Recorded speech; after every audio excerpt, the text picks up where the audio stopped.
Snow fell in slow, heavy flakes, turning the streets silent. Too silent for Christmas Eve. Most houses glowed with warm lights, laughter spilling out through half-open windows. But for Amon, a tired single dad walking home from his late shift, the night felt like every other, cold, lonely, and painfully quiet. His hands were stiff from the freezing wind as he carried a small paper bag, one pastry he had bought to share with his 8-year-old son, Daniel.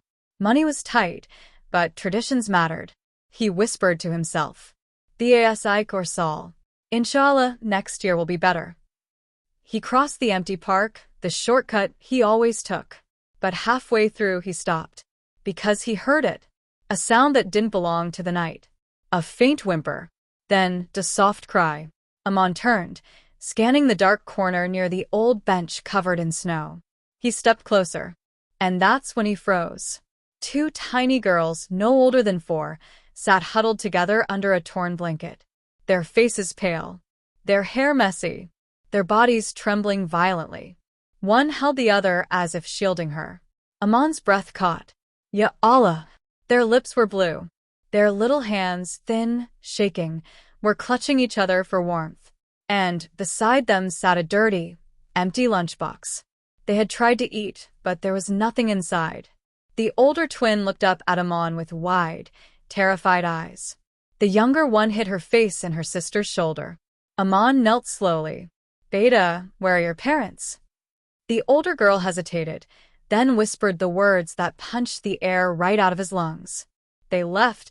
They said they're not coming back. Amon felt the world tilt. On Christmas Eve abandoned? 2 starving children alone? He glanced around, there was no one. No footsteps in the snow except theirs. Whoever had left them to freeze. He took off his jacket instantly, wrapping it around their shaking bodies. It's okay. You're safe now, he whispered, though even he didn't know what he was going to do. But then the older twin said something else, something that made him stop breathing entirely. Uncle, do you know our father? Amon blinked. No. Beta, I don't. The girl pointed at the old locket around her neck. He said you would find us. Amon felt a chill far colder than the winter wind, because inside that locket was a name he recognized. A name he never expected to see again. A name that would change his entire life. Amon's fingers trembled as he lifted the small, cold locket from the girl's neck. Snowflakes landed softly on the metal, melting instantly from the heat of his touch. The 2 twins watched him with wide, frightened eyes, trusting him because they had no one else left in the world. He opened the locket slowly. Inside was a tiny photograph, and when he saw it, Amon staggered back as if someone had punched him. It was him. A picture of Amon from years ago, standing at a workshop, smiling awkwardly, grease on his hands, hair messy, uniform dirty. The same picture he once kept on his work ID card. His heart hammered violently. How do you have this? He whispered. The older girl sniffled. Papa kept it. He said it was important. Amon's mind raced. This was impossible. He had never been married except to one woman, Daniel's mother. He had no secret life, no other children, no hidden past. He had never even seen these twins before tonight. Unless, he swallowed hard. Beta, what was your father's name? The older twin hesitated, looking at her sister, as if afraid to say it. The younger girl finally whispered. His name was Raza. Amon's jaw clenched. Raza. He hadn't heard that name in nearly 9 years. Raza, his childhood friend. His brother in everything but blood. The one man who had stood by him when his wife fell sick, who helped him find extra work, who used to joke, "When I have kids, you'll be there, cha-cha." Amon felt the memory of Raza's laugh hit him, like a ghost. But Raza had disappeared years ago, vanished without explanation. No calls. No messages. No goodbyes. Just gone. Amon had tried to find him. Even filed a missing person report. Nothing. He looked at the twins again, small, starving, shaking. Are you Raza's daughters? Both girls nodded weakly. Amon's throat closed. Beta, why were you left here? Where is your papa? Where is your mama? The older girl's lip trembled. Mama got sick. We had no money. Papa tried to help her, but then he told us he had to go somewhere dangerous. He said if anything happened to him, we should wait here. That someone in the picture, would find us. Aman felt a chill crawl up his spine. Dangerous? What does that mean? The younger twin whispered. He said bad people were after him. Aman looked around the dark, silent park, his instincts suddenly sharp, protective. He scooped both girls into his arms. They were far too light for their age. Come on. We're leaving, he said firmly. The older girl clung to him instantly, burying her face in his neck. The younger one held onto his shirt like she was afraid he would disappear too. Aman rushed through the snow, heart pounding. Somewhere out there, Raza had left his daughters with nothing but a picture of Aman, trusting that he would save them. But why? Why him? And where was Raza now? By the time Aman reached his small apartment building, his mind was swirling with possibilities. None of them good. He pushed open the door to his one-room home. Denial looked up from the small heater, surprised. Abu? You came early. He stopped when he saw the twins. His eyes widened. Abu, who are they? Aman gently set the girls on the warm carpet. They're guests. They need help. Denial immediately stood, grabbed the pastry, and broke it into 3 pieces. Take my share, he said softly. The twins looked at him like he was the first kind person they had ever seen. Aman felt tears burn his eyes. He didn't know what he was going to do next. He didn't know where Raza was or if he was even alive. But he knew one thing for certain. Tonight, these girls were his responsibility. He looked at the locket again, at his own face staring back at him from a forgotten past. And he whispered, Raza, what mess have you left behind? The twins slept curled together on the small mattress beside Denial, wrapped in blankets Aman had layered over them. Their breathing was soft now, steady, warm, no longer trembling with cold. But Aman couldn't sleep.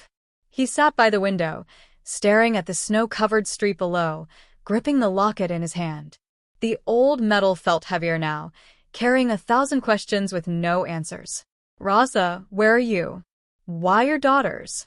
Why me? The night was silent, too silent. Even the wind seemed to hold its breath. Then, a car door slammed outside. Aman jerked upright, eyes narrowing. At this hour? On Christmas Eve? No one visited these buildings after 10 p.m. He moved to the window carefully. 2 men stepped out of a black SUV. Not neighbors. Not anyone from this area. Both wore thick coats, but Aman noticed the outlines beneath, holsters. One pointed to his building. The other nodded. Aman's heart dropped. They found them. He moved quickly. He shook Denial awake, then whispered urgently. Beta, take the girls to the storage room. Stay quiet. Don't make a sound. Denial didn't argue. He knew that tone. He gently woke the twins, whispering reassuringly as he guided them to the back of the apartment. Aman opened the old wooden storage room door, the one place in the apartment with no windows, no clear line of sight. Perfect for hiding. Stay here. No noise, he said. The older twin clutched his sleeve. Uncle, are they the bad people? Aman forced himself to smile softly. Don't worry. I'm here. He shut the door and quietly locked it from the outside. Then he exhaled deeply, grabbed the nearest object, an old iron rod he used for fixing furniture, and positioned himself near the entrance. A heavy knock shook the door. Bang, bang, bang. Aman Khan, a deep voice called out. Open the door. We know you're inside. Aman froze. They knew his name.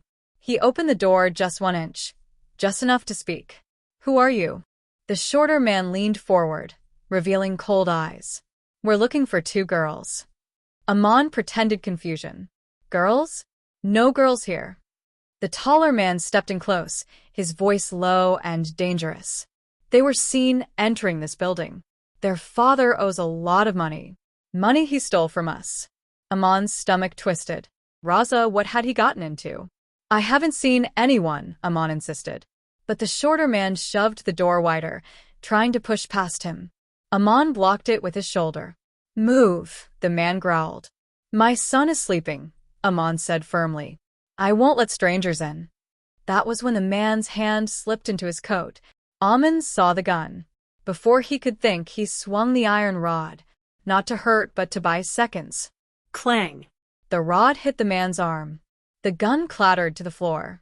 Aman kicked it away and slammed the door shut, bolting the lock.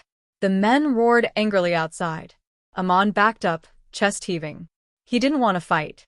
He didn't want danger. He was just a janitor, a single dad trying to survive. But now those twins, they were depending on him. He rushed to the window and saw something that turned his blood cold. Another SUV. 2 more men getting out. He had to think fast. He grabbed his phone and called the only police officer he knew personally, Inspector Farzana, his late wife's cousin. She picked up after 2 rings. Aman? It's late, is everything. Farzana, I need help. Now. Some men are trying to break in. They're armed. They're looking for 2 girls I found tonight. Raza's daughters. Dead silence. Then, Aman, stay inside. I'm coming. And listen carefully. Don't let them take the girls. Whatever you do. But why? What did Raza? Aman, she snapped. He was working undercover. He disappeared 3 months ago. The twins, they're the only lead to where he is. Aman felt dizzy. Undercover? Raza? This was beyond anything he imagined. Farzana's voice dropped to a whisper. If those men get the twins, you'll never see Raza alive again. Suddenly, a smash. The men had broken the building's main door. Aman hung up and grabbed the rod, adrenaline surging through him. Footsteps echoed up the staircase. Heavy. Fast. Angry. Aman positioned himself between the front door and the storage room. His grip tightened. He wasn't a fighter. He wasn't a hero. But tonight he had no choice. He whispered to himself. For Raza, for these children. Ya Allah, give me strength. The footsteps stopped right outside. The handle twisted. Aman raised the rod. The door blew open. And the men rushed in. The door flew open with a violent crack. Aman barely had a second to react before the first man lunged at him. Instinct, not strength, took over. Aman swung the iron rod upward, blocking the man's punch and stumbling backward. The second man shoved past his partner, grabbing Aman's collar. You think you can hide them? He snarled. Aman struggled, pushing back with all the force of a desperate father. Their feet slid on the linoleum. The room shook with grunts, shouts, scraping furniture. The smaller man stood up again, rubbing the bruise forming on his arm from the earlier hit. His eyes burned with fury. Search the place, he barked at the others. Aman's heart jumped. No. Not the storage room. Not the kids. He slammed his shoulder into the man holding him, sending them both into the cupboard. The wood cracked. The man cursed and swung wildly. His fist clipped Aman's cheek, sending sparks of pain down his jaw. Aman stumbled, but didn't fall. Because falling meant losing. And losing meant the twins, and denial, would be taken. He gripped the rod with both hands. Just as the taller man lunged again. Boom. The apartment door slammed into the wall as it was kicked open from the hallway. A voice thundered. Drop your weapons. Police.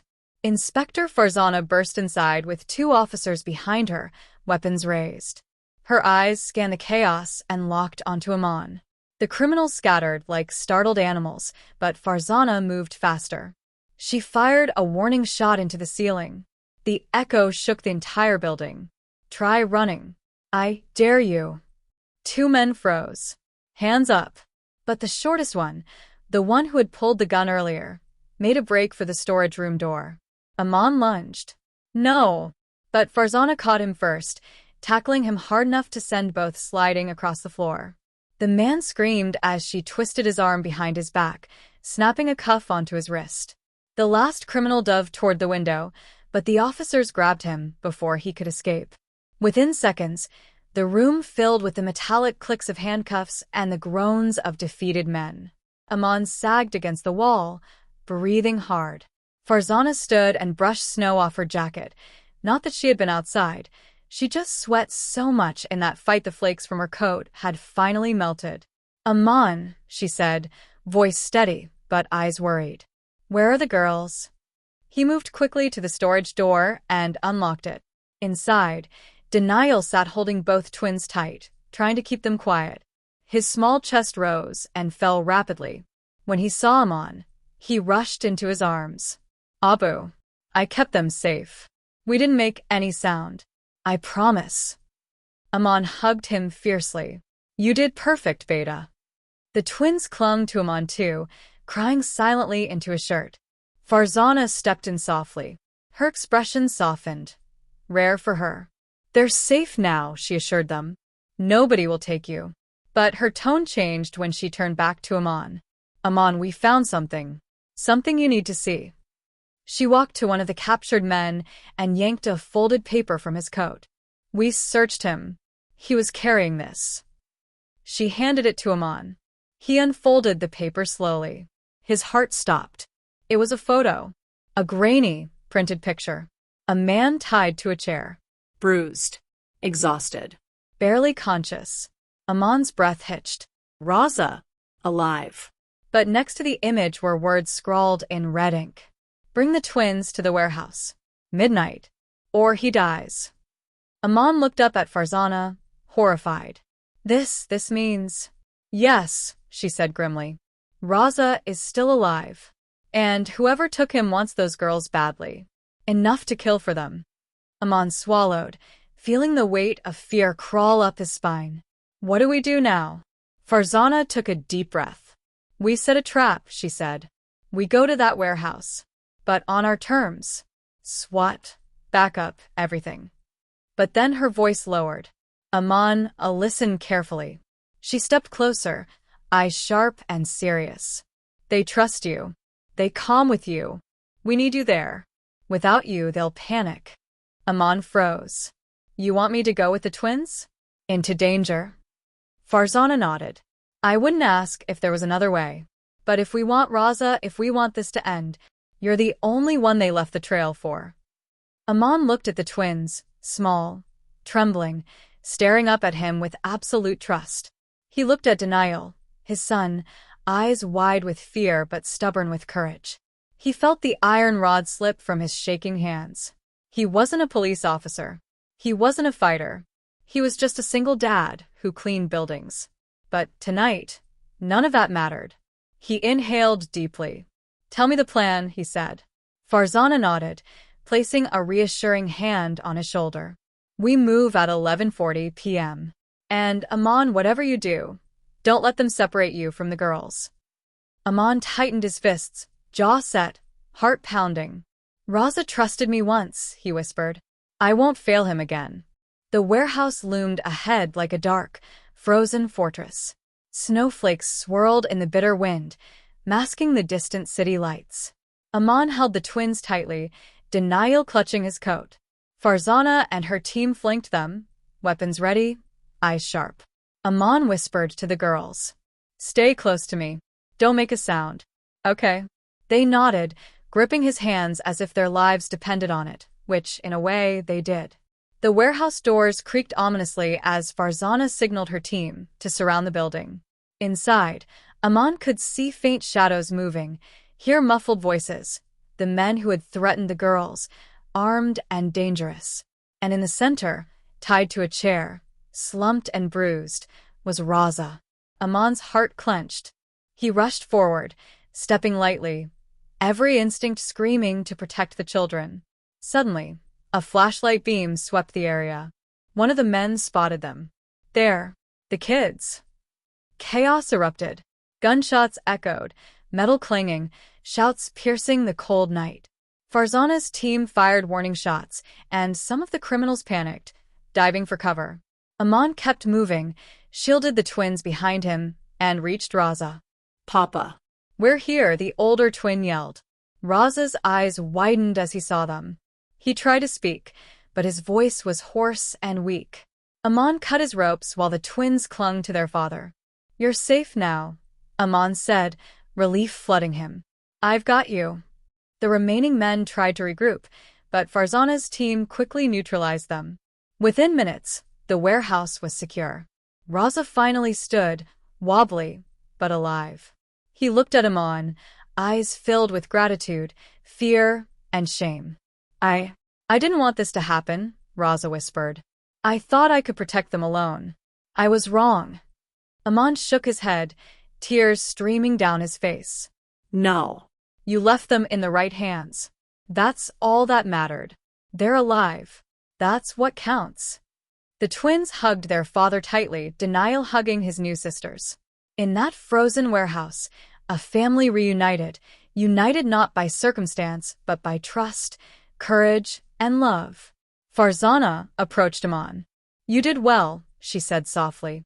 More than well. You saved lives tonight. Aman looked around. The snow had stopped falling, and the first hints of dawn glimmered on the horizon. It was Christmas morning, and for the first time in years, Aman felt a warmth that had nothing to do with clothes or blankets. Raza finally spoke again, his voice stronger. Thank you for saving my daughters. For saving me. I owe you everything. Aman smiled, ruffling Denial's hair. You owe nothing. Family looks after each other, Raza. Tonight that's enough. The twins giggled, Denial beamed, and even Raza smiled despite his bruises. For one single dad, one weary night, and one frozen Christmas Eve, hope had triumphed. The abandoned, starving girls were safe. The missing father was alive. And a new bond between fathers, children, and bravery was forged, unbreakable. Snowflakes glistened on the warehouse roof as the morning sun broke through. In that perfect, quiet moment, the impossible felt real. And in Aman's heart, he whispered a simple truth. Sometimes, the smallest acts of courage can create the biggest miracles.